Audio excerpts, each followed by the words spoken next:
Welcome back, fellow armchair generals. This is Gamer 1745 here with my continuing playthrough of, yes, Hearts of Iron 3, their finest hour with Black Ice 10.33 plus the latest versions of Third Reich events. Oh, and on a note on that, I am on and off again, but slowly working on adding more to Third Reich events that will be released someday.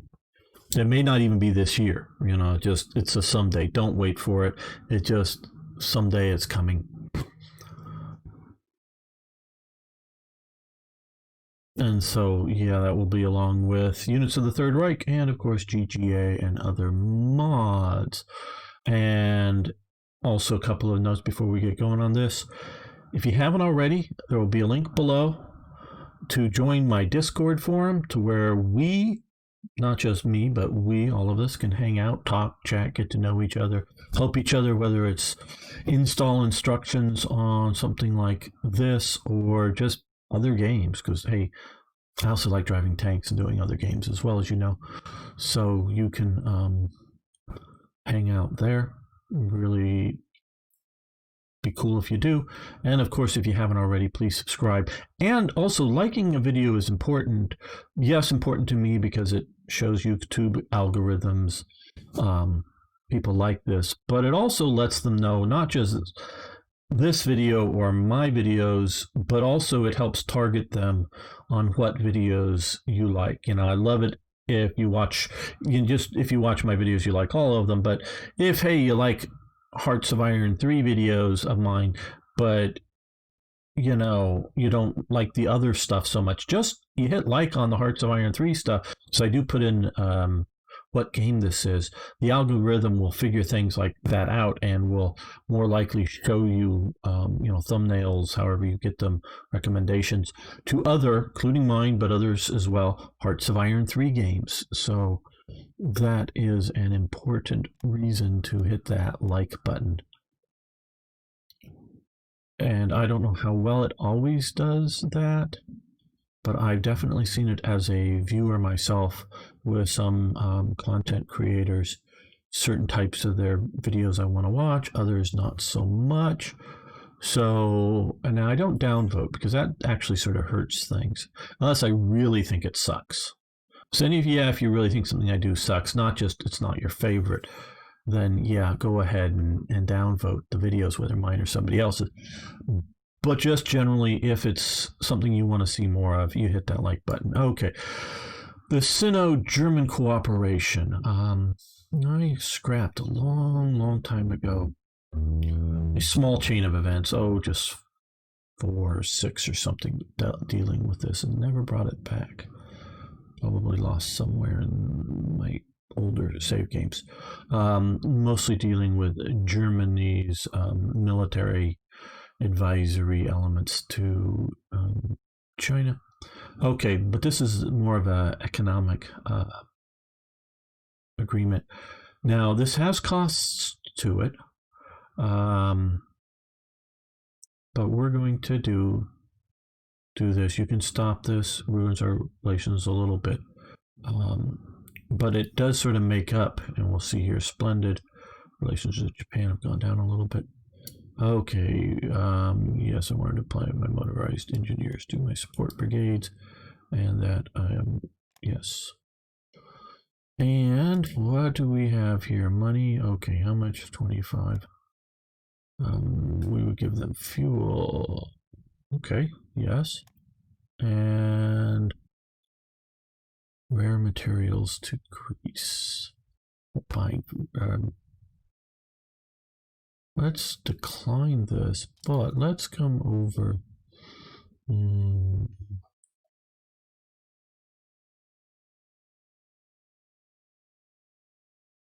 Well, right now, I would rather encourage trade. Oh, we can't at the moment. Okay. Can we here? Yeah, let's see about.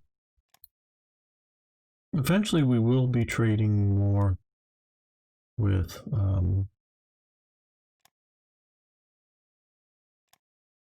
the Soviet Union as we go to war, and either because of problems with our, trade routes, being intercepted, or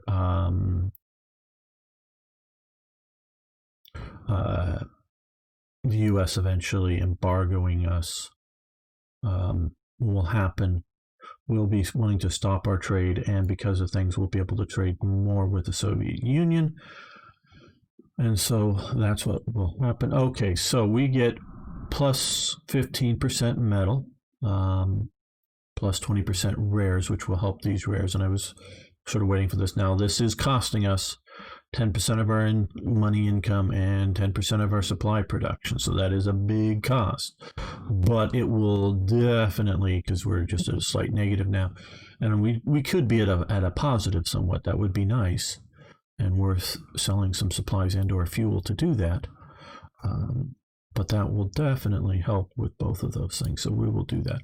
Now we will lose those eventually over things in Asia, of course. But Wehrmacht ersatz divisions. Okay. We will be seeing the Wehrcrest, and I'm calling it that, Wehrcrest, I don't know how you pronounce it, stuff coming up from GGA. And these are interrelated to the best of my understanding, where those, a lot of those units are specifically sort of training depots, shall we say, or training depots, training camps, the idea of both raw recruits, first day in the army kind of thing, and, learning how to march, learning how to do all that stuff, to also being, hey, how to be an artilleryman, first thing, of course, is shift and move a lot of heavy artillery shells around. But, you get the point of drill of deploying and what's undeploying? Readying for travel, guns, getting them in and out of action quickly, all that kind of drill. So some levels of specialist training we're going on there, and we will get units that are on the map that may or may not make good divisions, but sort of represent, and were used especially later in the war, sort of emergency units. But there was also an ersatz army, a home army, which is different than the home guard of Britain. But these are actual divisions. Oh, and like the Wehrcrest, those were generally German divisions were generally, and I say this because I don't know if it's true in all cases, but generally had a home area. I don't know how specific it would always be or get, that it would get its recruits from. And so that they would, show up at the Wehrcrest, get some training, and then leave that. Now, most divisions, and this is where some of the divisions that reappear after they're completely being destroyed, surrounded and destroyed, and sure, maybe when they were flying out a few wounded casualties, some of the wounded casualties were flown out from a particular division from Stalingrad. And this is also the case of the divisions lost in Tunisia. A few wounded were flown out. Maybe some of those wounded were returned to service, but several of those divisions, I don't know all of them, but some of them were reconstituted, partially just to go, oh, no, they were never lost. They just had heavy casualties. They were always around, whether that's for domestic propaganda, both, sort of at home and to the general German soldiers, and how effective it may be, as well as, propaganda to the outside world, however effective it may be. And it's true that those divisions were never totally destroyed, because most, if not all, divisions have a home base Germany depot unit. Abteilung, I can maybe safely say. I don't know whether it's specific, like a battalion size or whatever. And it's sort of the depot type troops, various things. I don't think too much training was specifically going on there, but for raw recruits. But I think most of it, and again, you can look like military history visualize that guy. He does great stuff, especially uncovering archive records and manuals. He's Austrian, but basically German, has local access and reads the language well and whatnot, and gets us a lot of good stuff. Though, like as a lot of Germans tend to do, maybe just sort of the focus of his channel is relies a little heavily on official records versus the realities of maybe what was going on.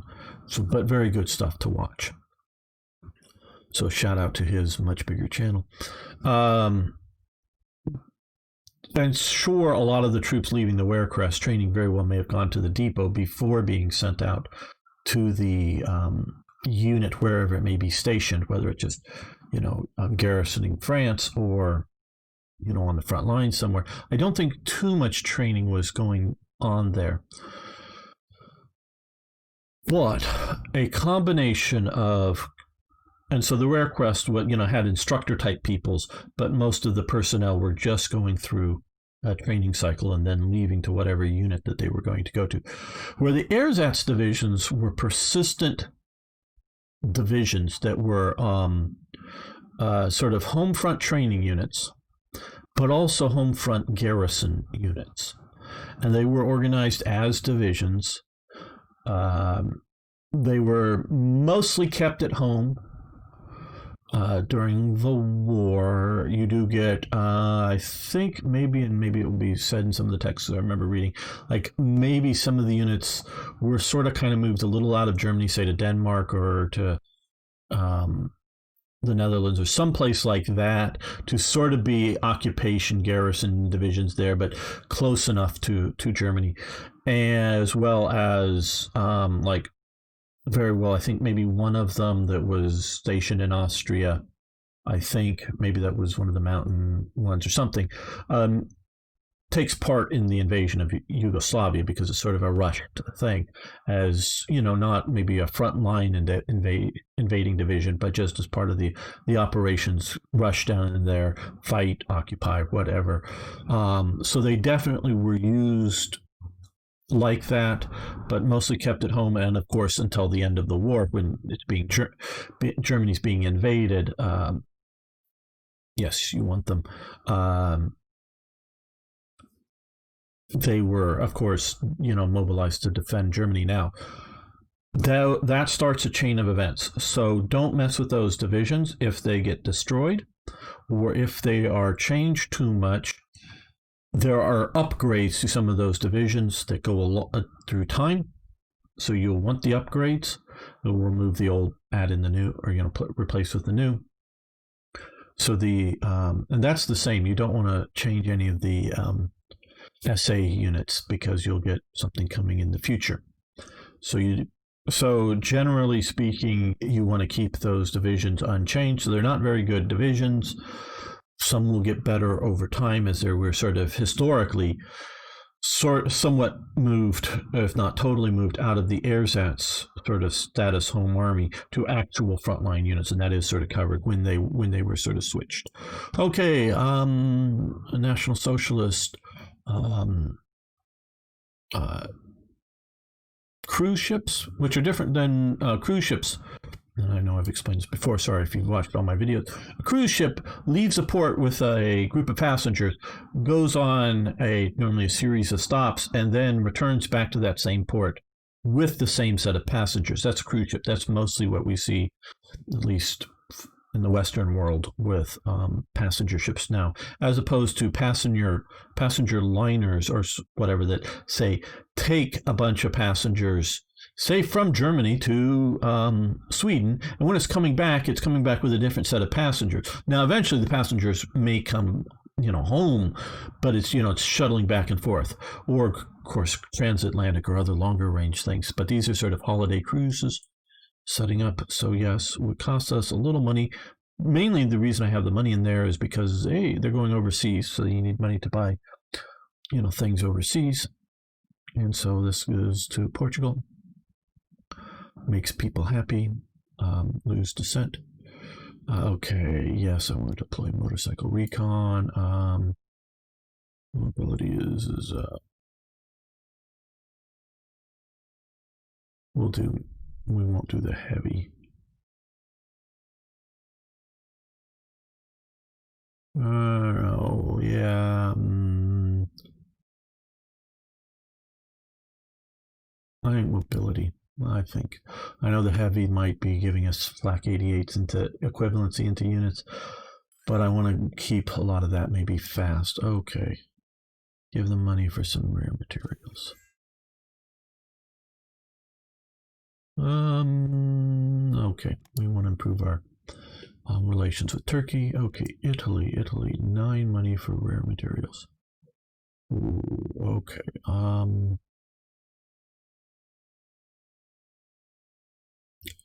No, we don't need to do that. Just a lot of money. Okay, the essay where Abidjan, I'm sure I'm butchering that. This is the one political medal. It comes in, that is sort of the bronze. It actually sort of looked better in the photos I found. Bronze, silver, and gold. 3 levels qualification. This is the one political achievement medal, shall we say, that's a party badge that was allowed to be worn on, and not just the armies. I mean, if you were in the Navy or the Air Force and you achieved this, you could wear this on your military uniform. And although it does sort of come from a political standpoint, it is a physical capability badge, and so very much as part of the essays. And you not have to be in the essay to achieve this, but the essay were the ones to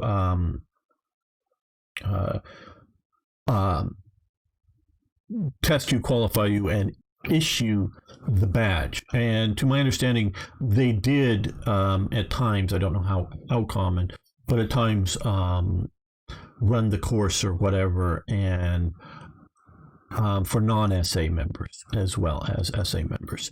So just if I guess if you're a young man in Germany and want to earn the badge and not necessarily not that you were or weren't into being a National Socialist, just maybe you weren't into being in the essay, you just wanted to, get the qualification for it, go through the essay. We're running it. Okay, President Bernays has invited the German ambassador Ernst whatever to talk to ease relations. Okay, so we improve our relations a little bit, and Czechoslovakia wants to improve its relations a little bit with us.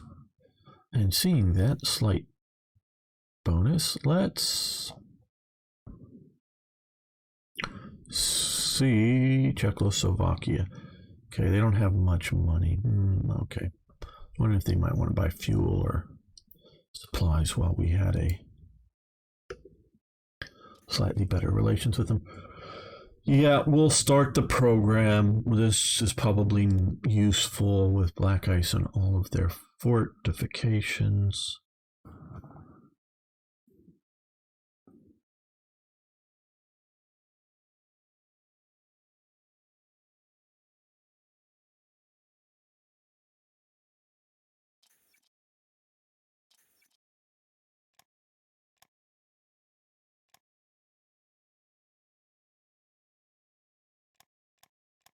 Just ever so slightly in the positive, so I see a green up there.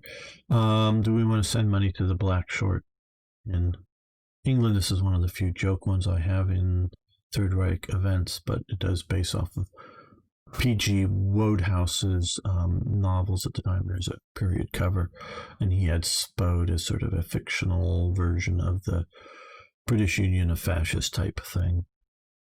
The photos are taken from the 1990s era series. Great series if you like Roadhouse or want a good comedy set in the interwar period.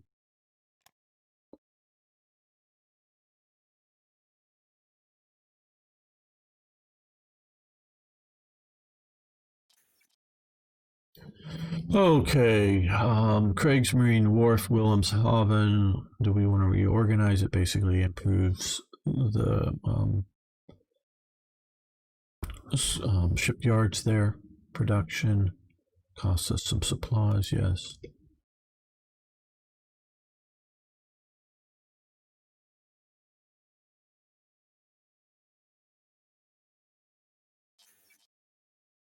National Socialist Ritter Corps, Corps. This is I've talked about earlier, and you can read it. Is sort of the somewhat separate administration within the SA. It is part of the SA, but it's sort of its own sort of whatever that helps or helps improve the German horse establishment, because there are a lot of people that also sort of become part of this that aren't SA members. And so they never like wear a uniform. They're never, yeah, and not necessarily the National Socialist Ritter Corps exactly. Is a comprehensive organization of all National Socialist mounted units, including the Ritter SS, which sort of a weird story there. I won't go into it at the moment. Which, however, acted autonomously, established in March 36. So this is basically an umbrella organization under the direction of the NSRK will be the riding clubs and horse breeding associations with a focus on horse breeding and less on horse riding as part of the SA. So yeah, as from my research, they are trying to encourage breeding of more horses, better quality of horses. Not, it could be race horses and that type of stuff, but also like heavy work horses, and whether for the farm or for the military. So this is a expanding. So if you're just in a riding club or horse breeding association, they're getting their fingers into that pie, as it were. I don't know. I'm putting for this is one of the things that helps cavalry research there. Haus des Radfunks, that's a big, it's still in existence today.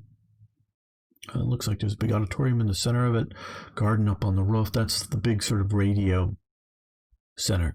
House of Broadcasting. The SS needs an HQ, which it does. Okay, so let's come in here and there we go. I think, yes, we'll put the SS VT under the SS Hauptamp.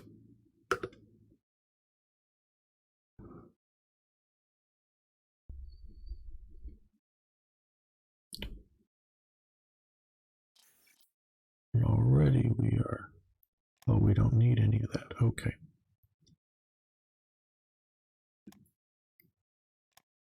Okay, so we now have, because of that,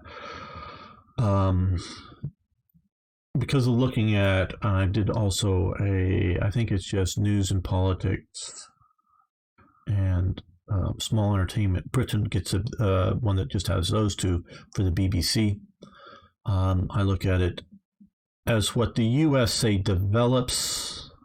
Think more into World War II is, centrally organized entertainment through all of, because it's not centrally organized in many ways over the radio. But Germany definitely, I think, has the most. And the Soviet Union may also be doing a lot of this stuff, but I don't think their reach, as in enough radios, are spread throughout the Soviet Union enough to sort of like automatically qualify for this. So I give Germany just this benefit of all three of these for basically for free. So reduces our consumer goods during peacetime and wartime, national unity, ruling party support, and territorial pride and national unity. Now, of course, we've also done the Volkskampfer, or however you pronounce it, the People's Radio events and other things that are all sort of tied into this. Okay. Philip Holzman, we can have them build that building there, which is the Tehran railway station in Iran, which will help our relations with them. Cost us some metal, which can we afford that? Just barely. mean, we have more than 500, sure, but not a whole lot. So we will do that.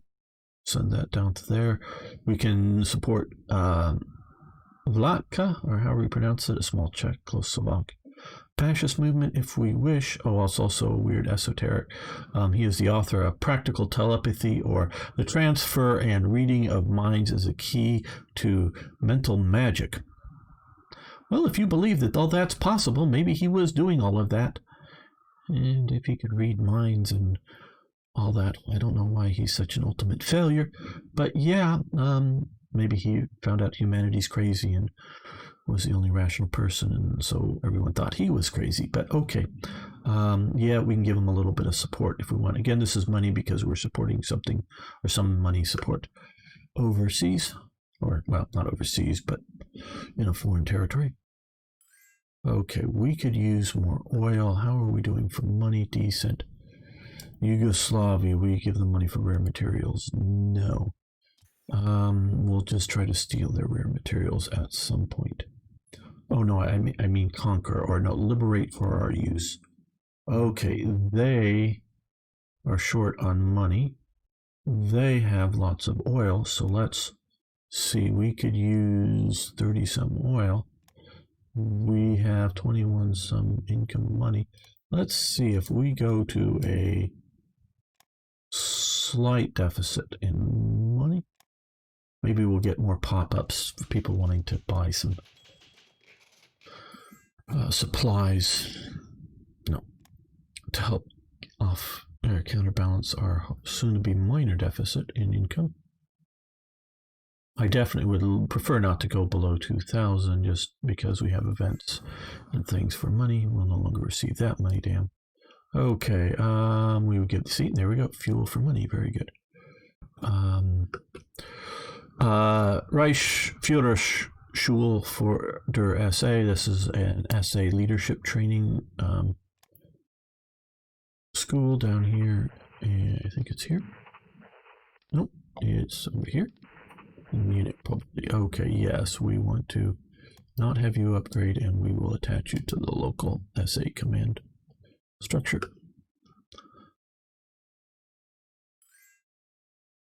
What you might need leader or things for. We would give them supplies for money. Yes, great, good. A few people are coming in on that. Now, what good is the essay to you as a player? Well, one, if you, and I didn't give you a choice over having it because it was a, yeah, we're going to do overseas that and maintain and improve the Werecrest system.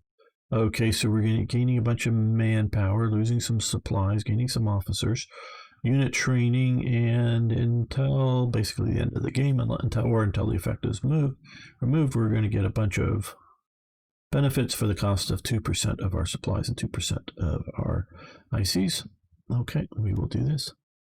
Not my event. That again is GGA, I believe. Sure. What good is the essay? Well, like I say, it was a fact that you inherit in 1936. It's not like, do we want it or not? No, we had it, and it would have caused massive disruption, and Hitler would not have accepted getting rid of the essay, because Hitler is afraid, terrified of the army until he gets to introduce conscription, which is, 35, 36 or whatever. And then he knows you're now conscripting a lot of SA men, which he thinks are reliable, into the army. So the army isn't a huge danger that he sees it. Not that it doesn't pose a possible threat to the National Socialist regime, but it is not seen as a huge danger. Okay, well, we now have again built up a good cushion of supplies, but we continue to still need to overproduce for multiple reasons, but I think we can move more production to other things. Other things and supplies, we give them money for rare materials. No.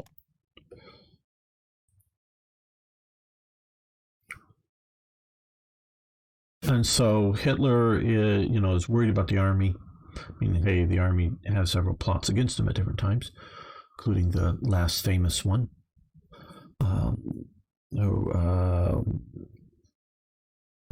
I know his name, and he should be, though he acts very late. The guy who tries to blow him up, I forget. The attempt to kill him. Boy, makes me look silly, but I'm not remembering his name. We give them money. Okay, we're not. No, we have a slight positive use there. No. Still use some more oil coming in. We're just going to not deploy these units here.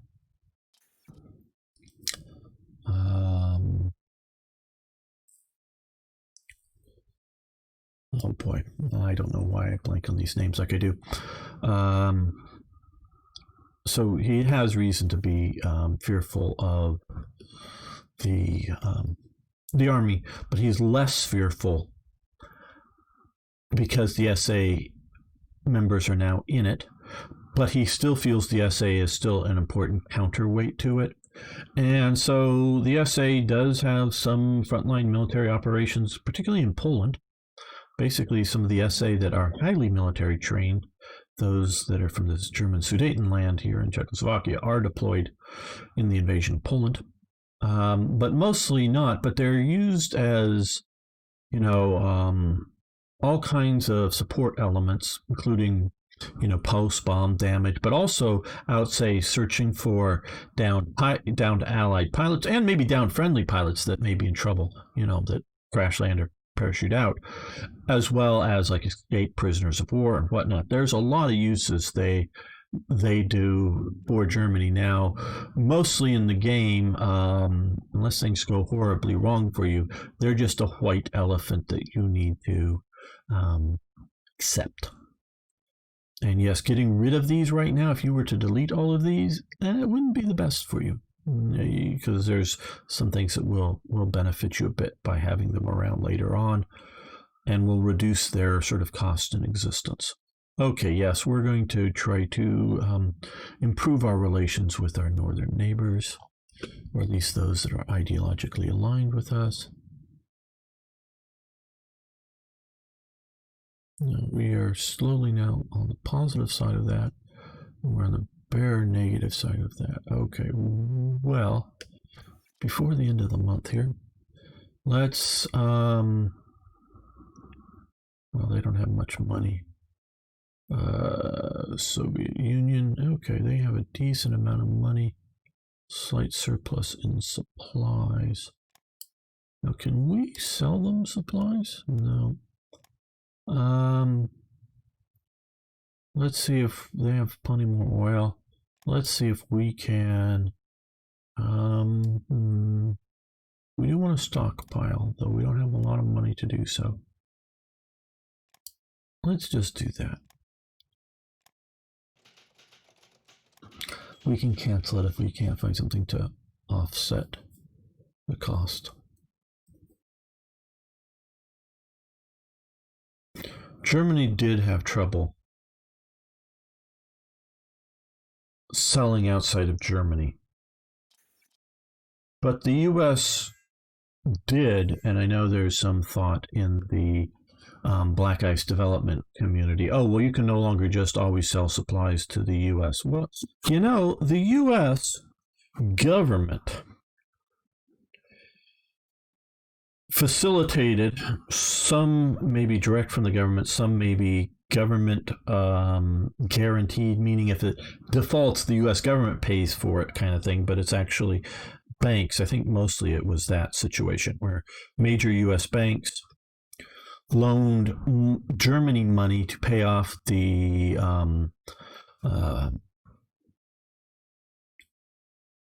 war reparations from World War I, and it still has a lot of that debt outstanding and still wants to get paid back. So there definitely is an incentive for the U.S. government to encourage Germany to be able to sell goods into the U.S. Now, of course, there's a depression going on in the U.S., so there isn't necessarily a huge market for German goods in the U.S., but then again, the market itself is huge. So even a small sliver of the US market is a significant thing. Now, I don't know if the amount of supplies, which were just, these can also be theoretically like consumer supplies, civilian stuff, that we're selling to them, that I'm sort of looking at this, is equal to or greater than what we are selling them in there. I don't quite know it, but there was definitely a U.S. government incentive to do that, because it wants Germany to repay the loans. Because you got to understand this. I don't know how much the U.S. Federal Reserve, as in the government Federal Reserve, loan money, if any at all, to Germany, for Germany to pay back both the debt to America as well as the debt to, say, France, Britain, and I don't know who else. Poland, I don't know. Romania, yeah, I don't know. Italy, probably, or maybe that was more Austria, but I don't know. Whatever the war debts, for good or bad reason, we could argue that, but they wanted to pay that off. And now the U.S. government loaned a bunch of money to Germany, I know. Also to Finland, I know, but Finland was very proud and it paid it all back off. It made a sort of a national thing of honor to pay off all the, even once, though Finland never went to war with the U.S. during World War II, but I think they were either they were like still paying it off or just finishing paying it off, even when they were sort of in the Axis, because they weren't mad at the U.S. at all. They were just mad at Russia. And if somebody like Britain does declare war on them just because they're part of the Axis, still Finland wasn't mad at Britain, but so they're trying to pay it off. So the idea is, for the U.S., you have these war indemnities, war reparations from Germany that the Western Allies, not the Soviet Union, but the Western Allies have imposed upon Germany. Now, don't forget, the Soviet Union ends its war with Germany, as Germany is sort of the victors with the Brest-Litovsk Treaty, and that sort of ends the Soviet situation. So there's no indemnities or reparations to Russia because of World War I, because Germany sort of won that war, as it were. But to the West, it's there. So the U.S. wants Germany to be able to pay it off, wants to have general prosperity in Europe. This is 1918, 1920, 1922, or whatever, because the U.S. wants to be trading with Europe generally. Now, so it isn't giving money to Germany.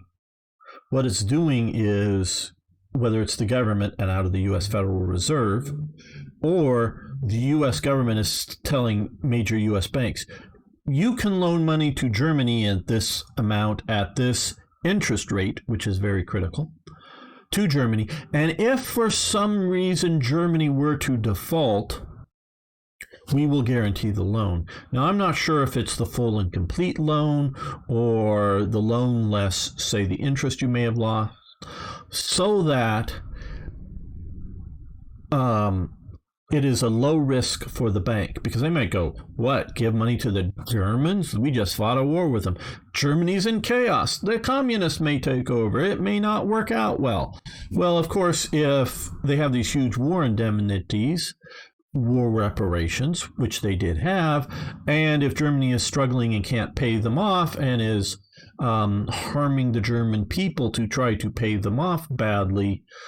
And there were times of great prosperity. Now, they were sort of somewhat brief during the 1920s, but there were some really sort of high-riding times of prosperity, which the Nazi Party didn't do very well then. See, this is part of the key here. During the 1920s, and for the U.S., there was also great prosperity, partially from this whole sort of triangle trade, as it were. U.S. loans money to Germany. Germany pays off U.S. or it pays off the war reparations. France and Britain are paying off loans, and this is part of the reason why. Why does America also want to have the stability? Is because France and Britain particularly, and places like Belgium, but France and Britain and Italy and wherever else, owe the U.S. lots of money and owe U.S. companies lots of money for arms and whatnot. So they want to get paid. So since Germany's paying them, so the U.S. loans money. U.S. has also made, lots of the banks have made money out of the war. So they loan money to Germany. Germany pays off the war reparations. That allows France and Britain to pay off their debts to the U.S., which gets in more money, which allows the economic boom of the 1920s. The U.S. wants to keep this flowing. Now, so this, you can look at it entirely as selfish for the U.S. population, and it can be, and it can also be looked at as, hey, they're trying to do this in a way that doesn't necessarily hurt anybody. Not necessarily.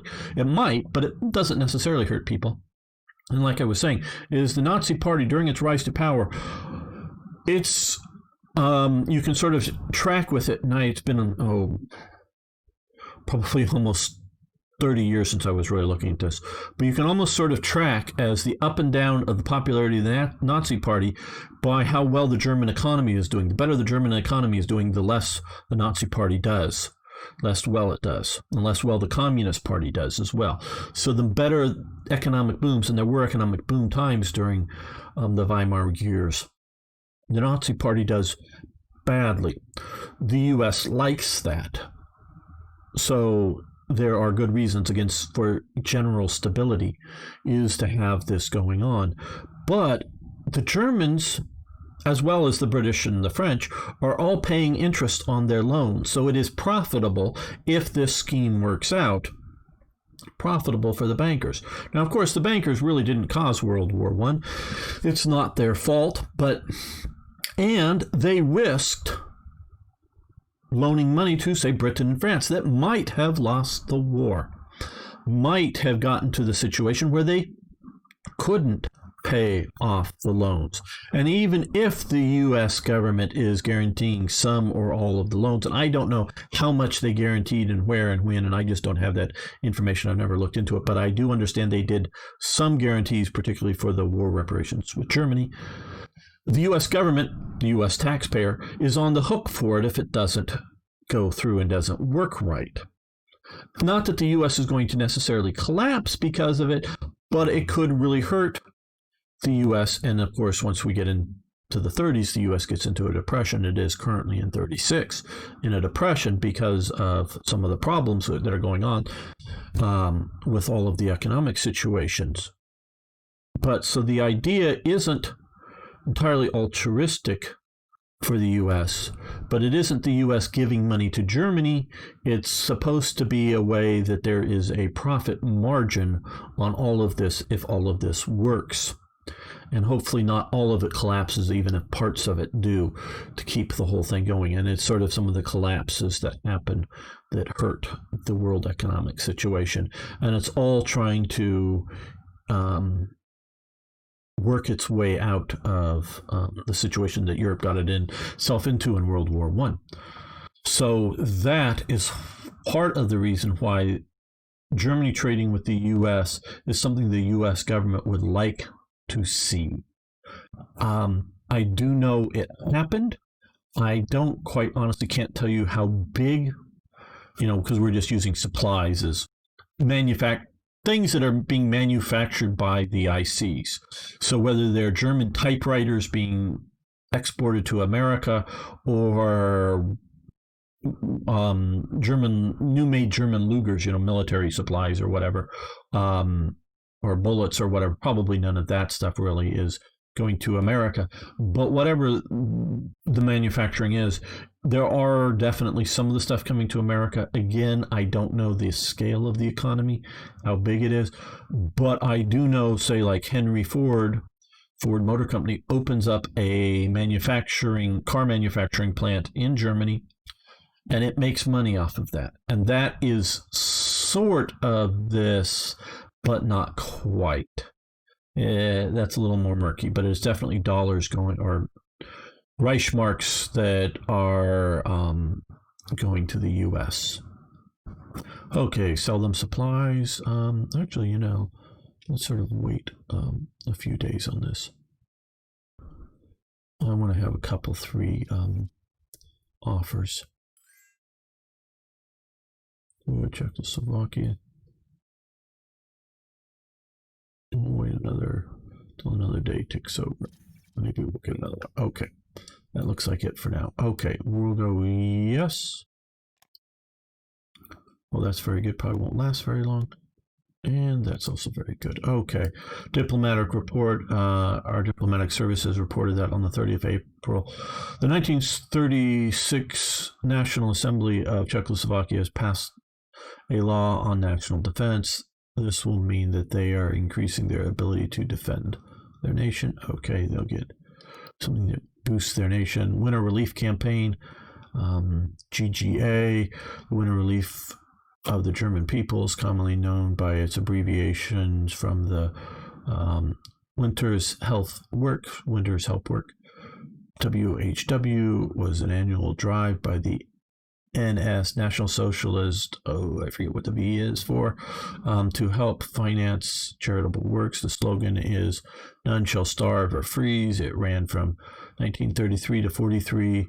During the months of October through March, the year's collective drive was opened by publicly broadcast speech by Hitler. Certain weekends were assigned for all the different Nazi associations, each with their own special badges to pass out in exchange for a penny or two. These are the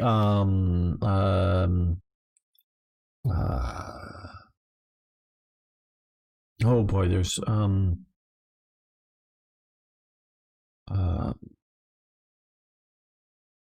I forget. And I think I may have covered it in some of the other. They do a lot of these little sort of really cheap tinnies. That's it, tinnies. Little cheap tin badges, sometimes little cheap plastic badges. Real cheap. People would collect them. They weren't quality stuff like you see with, say, Olympic pins or whatever. They were really cheap badges. If you were like in a party uniform, sort of on that day or that weekend while you're doing the thing that you would, I don't know, a penny or two, or maybe it's more like the idea of 10 or 20 cents, and you get a badge that costs, a quarter of a penny or less or something to make, so it's really, really cheap to make, and then you get to wear it around so that everyone sees, hey, you donated. And then, shall we say, the SA helpers walking around, and we can maybe get into this, but, oh, where's your tinny for today's badge? You haven't contributed yet, have you? And then, of course, you decide to contribute. I mean, I know this is how some of it worked. Now, I don't know if this was the sort of intimidation context was the most common application, but I do know the SA at times definitely worked in this way. And so if you made your donation and you got your tinny, and you could wear it on your, Hitler Youth uniform or your SA uniform or other party uniform, but it wasn't something you would permanently keep there. You'd have it there for like the day, the event, the weekend, or whatever else. And that way you could then walk around the streets without somebody else, we can see can rattlers here, overly pestering you because you already have your tinny. You've already contributed. And so that's, I don't know how much, quote unquote, the difference between pride for contributing, shaming people that didn't contribute, to the level of intimidation was going on. I definitely know intimidation happened. I am not sure. Again, I don't want to say it was all intimidation because, and I do know there are some German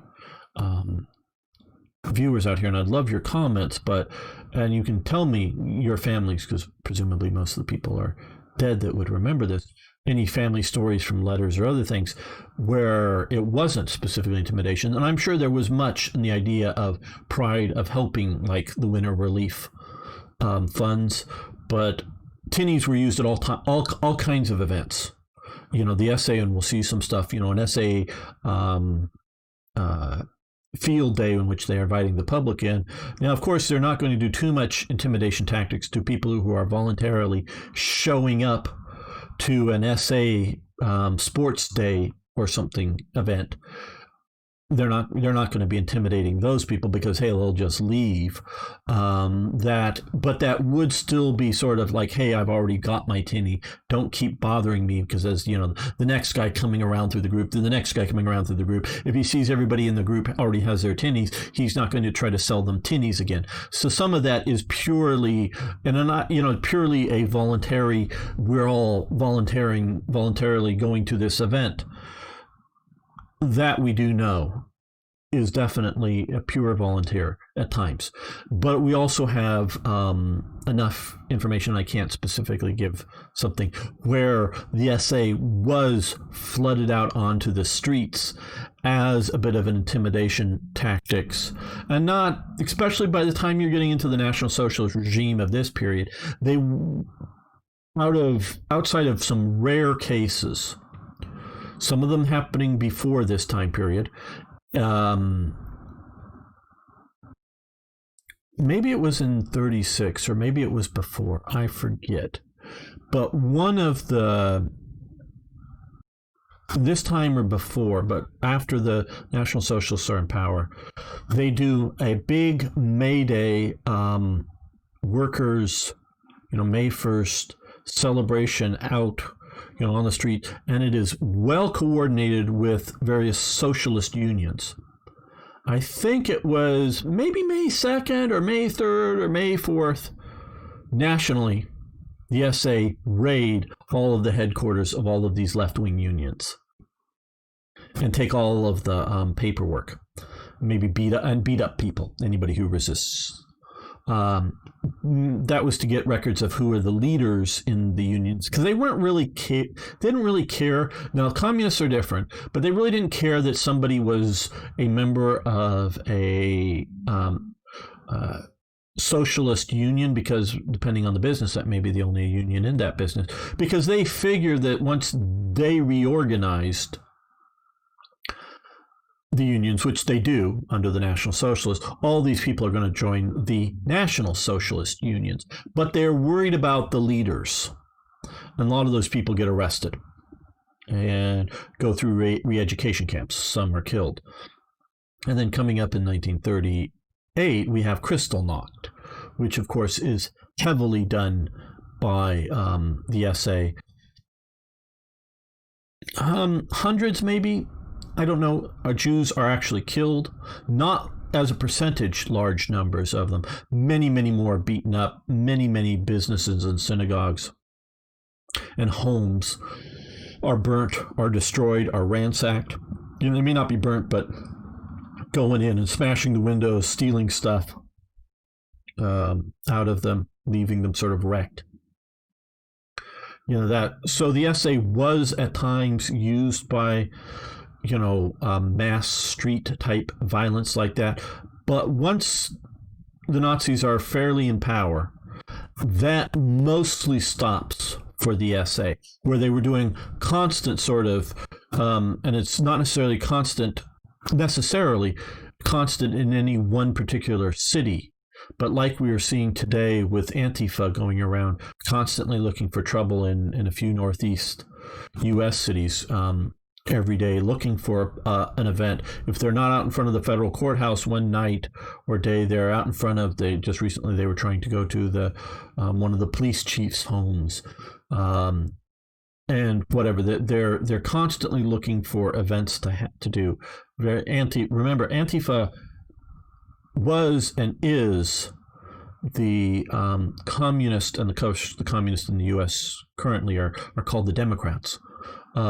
Communists' version of the SA.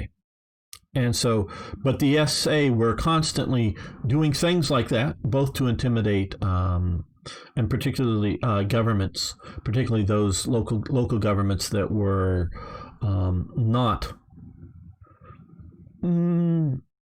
National Socialist local governments. They might not be quite as physically intimidating, shall we say, to a nationalist local government kind of elected official, but they still wanted to sort of say, yeah, we're here, we're muscle, you better pay attention to us, where they were much more confrontational to the local governments if they were socialists, communists, or whatever, and of course doing street battles with Antifa and other things constantly somewhere in Germany, at least most weekends, if not most days, leading up to the Nazis coming into power. Now, again, like I say, most of that actual street battle type tactics goes away very quickly after the Nazis come to power, and then of course it's just now the government doing it instead of the SA. So yes, the Antifa intimidation will go away, and they'll just all become the police. Once we defund the police, they'll just hire community policing members. And who do you think Minneapolis and other places are going to hire as their community police or their community social worker, their replacement for once they abolish the police department, which they supposedly voted to do in Minneapolis? Now it's going to take a while to come into effect because I think as part of the law, there's a transition period, meaning they voted to, my understanding, voted to abolish the police in Minneapolis. I could be wrong, and past that in the city council. But part of the thing is it's going to take like 2 years to get rid of them because they're going to stand up a new force. Who do you think are going to be some of the first people in line to be part of this new force? Oh yeah, Antifa members and BLM members. So you're going to have an Antifa BLM police department. So you'll no longer maybe have the idea of them running around causing that kind of trouble, but they're now in charge.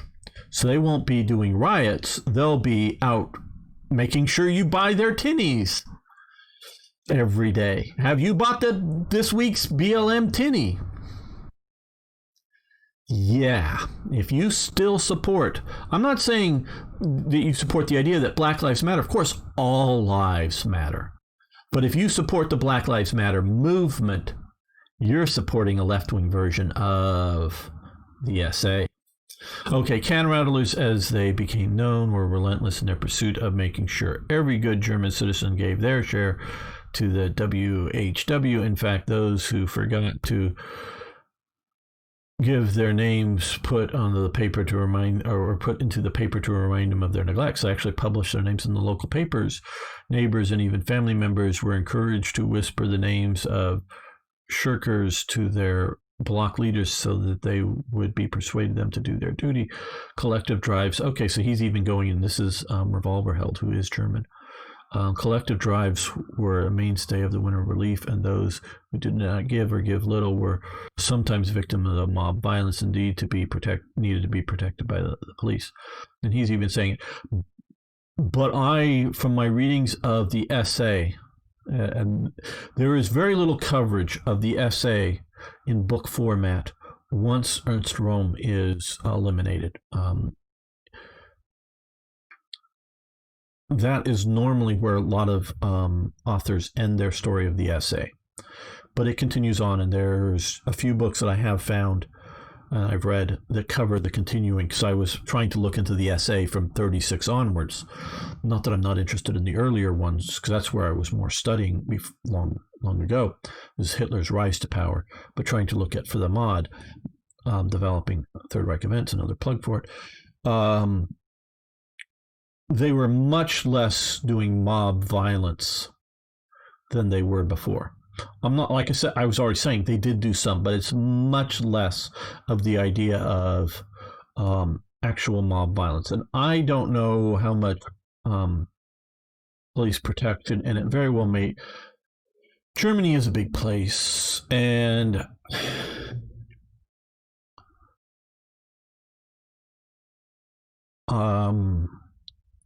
down in the Catholic South, down here, maybe in Munich or Nuremberg or one of these places, the local Gauleiter arrests, I think it's a Catholic cardinal or maybe a bishop or something like that.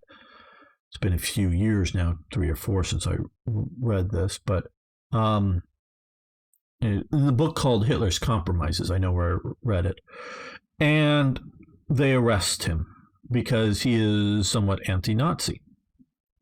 Well, every night, 10,000 or more German Catholics showed up and surrounded sort of the government buildings, just standing there peaceful, not rioting. And after a few weeks of this, and they tried to sort of kind of move in the police, but nope.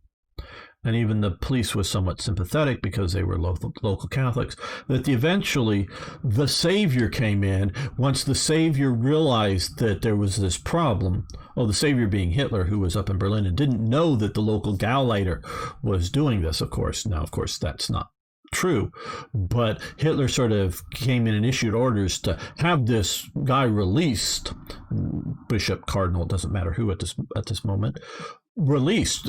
He should not have been arrested. No. And the Nazi regime was always using somebody like that to push the bounds, and if it worked, then it would get spread all over Germany.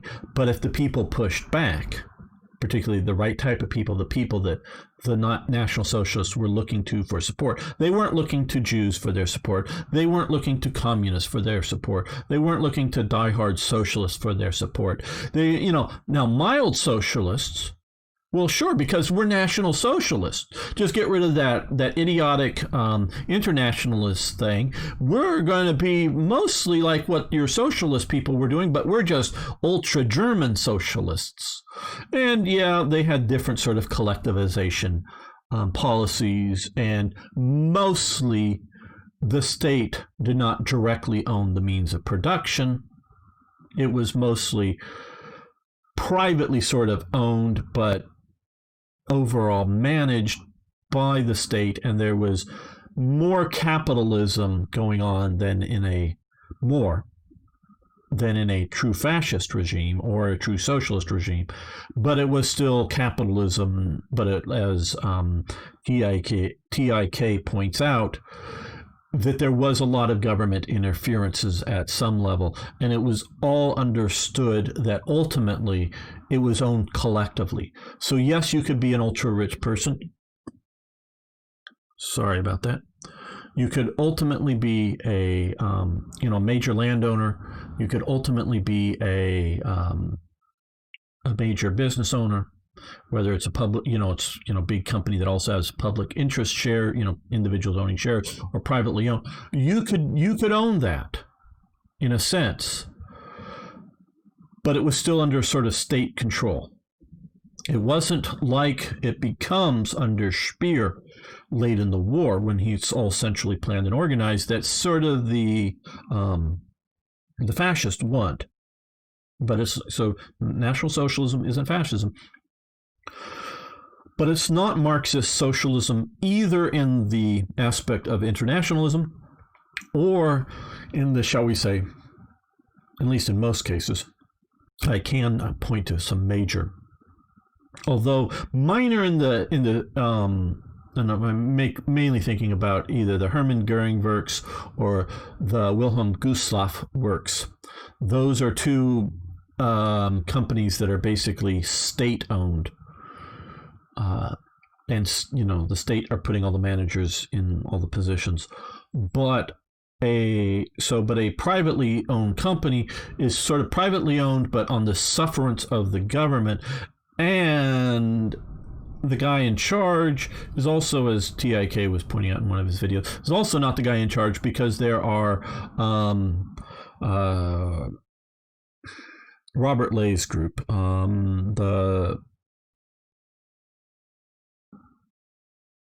boy, blanking on it right now. I'm sure I have some stuff.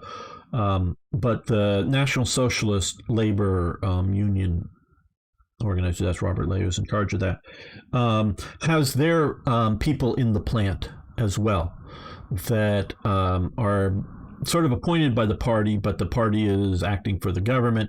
And they, shall we say, have final say on lots of issues, as in who gets fired, who gets hired, how things are done in some cases. So it's a partnership, or however you want to put it. So it's not as centrally government controlled as some people might think, but it's not capitalism as in free market capitalism. It may be state capitalism, it may be some other sort of element. So yes, individuals can be rich and can own a lot, but it's still sort of with the idea that it's all collectively owned by the people as well. And so if that person isn't, maybe we could say that person isn't a good steward of the resources that they control, and isn't using the resources to benefit the people. So let's say you're a slum landlord in Berlin or some other major city. That isn't going to be allowed because they clear out all of the National Socialists, clear out every last slum in Germany. They go through it and basically, to the best of my understanding, get rid of all of them. And some of them are horrific. The idea of a fairly large building that, I don't know, a 4 to 8 story building of decent size that has, however it was originally built, has 4 to 6 people living in it per room. And there is basically one sort of outhouse toilet in the sort of back, and you sort of have wood propped on stones to sort of walk out there so you're not treading in too much stuff, if you get my meaning. There's a lot of that stuff going on, in fact, in Berlin when the National Socialists come to power. By about 1936, most all of that is gone. And you have, the building still may be there, but it's been cleaned out. And there's now living density of a appropriate amounts, and the plumbing has been added into the building. Quite possibly electricity has either been added or improved for the building, and so that building, very well may have been around, since the 19th century or even the 18th century, depending on what buildings, but it's been updated, it's been cleaned out, it's been given fresh coats of paint, it's been dealt with. And then they're also doing new community buildings, plans and schemes, and that are fairly modern and fairly healthy. So, and if it sounds like I'm praising the Nazis, well, not everything a Nazi did was bad. I mean, they're evil. They do enough evil that doesn't mitigate their bad. But they're not everything they do is bad. Now, some of the ways they go about cleaning up this stuff isn't necessarily the best way to go about it. But they clean up all of this stuff. So if you were a slum landlord, now if you get on board with the program to clean that up and work with them to clean that up, you're in their good books. But if you don't, you're not. And to the point of, I don't know, but maybe condemning the building, somebody seizing the building, maybe selling it off at auction, maybe selling it off to, a predetermined somebody that will go through and clean this up. If, say, and I'm looking here at the forests, the Nazis were really the first sort of in power green movement. They were definitely, by most modern standards, very green. Including pollution. They didn't, because of the pollution of the cities. They were worried about it. Now, they weren't quite getting rid of the internal combustion engine automobiles. Sure, Ferdinand Porsche builds, to my knowledge, the first reasonably large production hybrids. Yeah, the Oliphant tanks with the diesel engines and that turned electric generators engines. Not that they were environmental hybrids, but they were hybrids. And they were definitely looking at some of that type of stuff, but they were very green movements. So they want forests. They encourage forests, but they also encourage increasing farmland.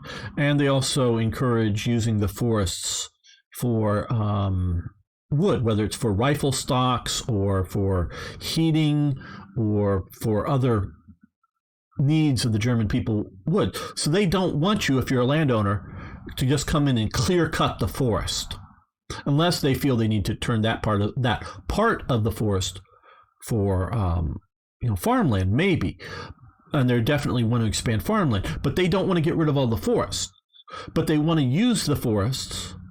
So if you're if your forestry business is using the forest right, cutting down the correct trees that are needed, clearing out the forest, maintaining it well, maintaining it good, planting new trees, working that whole thing, they're happy with you. You can own it. You can make the profit, the allowed amount of profit, percentage-wise or whatever. You can't make too much, but you can make the right amount of profit. You can do all that. But if you're either, too much of a capitalist, which they rage against capitalists all the time, to say, let's say, oh, I own the forest, I'm just going to clear cut it and make all the money today or whatever. That won't be allowed. But also if you go, hey, no, we're keeping this as a sanctuary for animals. Now, of course, there are a few that in particular, like Goering sort of does. But if you were not allowing, well, we need to increase farmlands in this part of your forest. No, we won't let you do that because I own it. That would get your serious problems to the potentially having some or all of your land confiscated and maybe disappearing into a camp at some point for a few weeks or years to get you re-educated. So, you can buck the system to some degree and depends on your power and status. Some people are more powerful, at least for their own things, to buck some of the, say, tell the gal later to go shove it. And they are powerful enough, and the gal later has to, take it. Other people either not, and it's not, it could be two people equally rich. It's just some people are better connected than other people. So within the Nazi hierarchy. And so, yeah, there's all this stuff going on. So it isn't capitalism. TIK is right about that. It isn't fascism. It is socialism, but it is not Marxist socialism. And I'm sure we will cover this again. But yeah, okay. Went too long on that, I know. Okay, the Reichstag wall, 1936. This is just quickly sample of the ballot. Who are you going to vote for? Hitler and these other guys down here? Yeah. Where was the other alternative to vote? They had an election. This is, you can vote. What was your other choices other than the, yeah. So the results of elections were 98.1% in favor of the NSDAP. Yeah, this election, 98%. Somehow almost 2% didn't vote for them. Yeah. Wonder why. Okay, well, I think we're going to be ending this here. Save the game. And if you noticed, I have I moved into another folder to keep the number of saves in the save folder few to hopefully save fast and quick like that, which is a good sign. And we will be picking up here because this is just before the first of the month coming up. And like I said, for loading for events, it's better to do it towards the end of the month. So thank you all for watching. I really do appreciate it. All those who comment, you don't know how much it means, whether it's a question, a correction, because I know I'm making mistakes, whether minor or major, I don't know. I know I'm making mistakes. So corrections, if you just want to amplify what I'm saying with more facts and evidence. And I do appreciate if you want to, and a few of you do, if you want to put a Wikipedia link, those are pretty safe.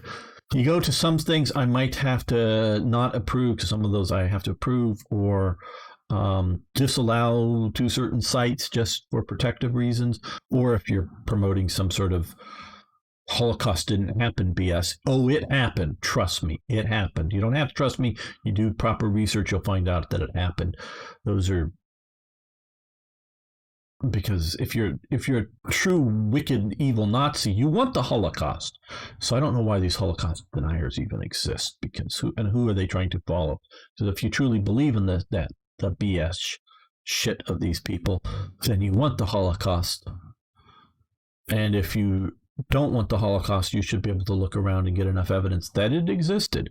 So yes, it existed. So I know, again, 95, 99 or whatever percent of you don't think that kind of BS, but once in a while those types do crop up in here.